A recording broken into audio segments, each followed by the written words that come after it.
Now that we have the ability to show an alert dialog in our app, we can use this to ask users to confirm when they want to sign out. So over here, I could dismiss this page and I can sign in anonymously. And this takes me to the home page. And at this stage, if I press on logout, I'm automatically taken back to the sign-in page. Now, if I head over to the home page, we can see that we call this sign-out method directly from the onPressed callback of the logout button. However, it is normally good practice to request users to confirm their intent when they perform certain actions in the app, such as logging out.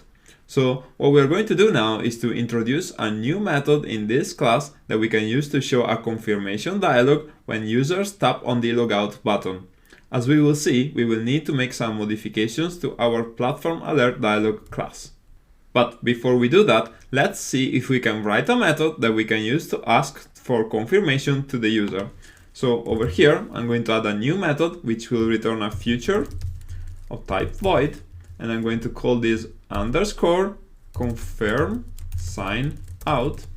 It will take a build context, and it's going to be an async method like this. Inside here, we want to show a platform alert dialog, which also needs to be imported.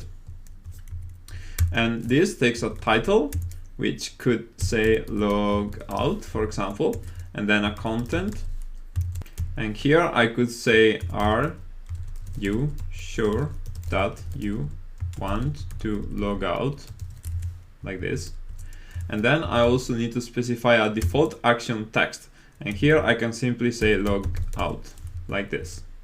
And after I create this object, I then need to say show and then context, so that it can be presented.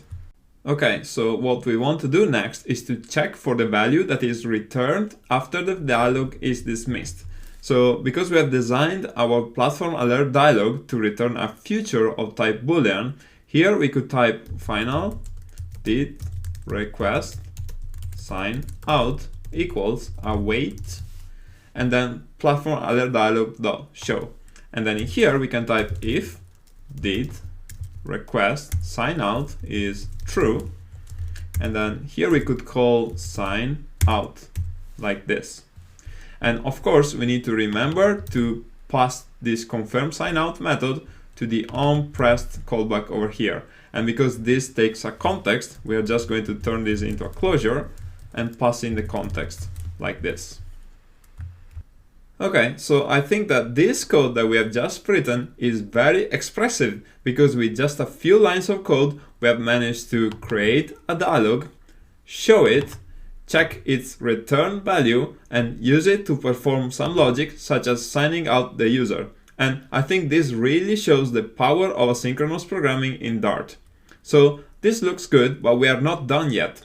So if we open up the diagram that I was showing you before, we can see that this dialog really should have 2 action buttons and not just one. And also, we need to somehow pass a value of true or false when we call navigator.pop in response to a button tap. So let's see how we can do that in the next video.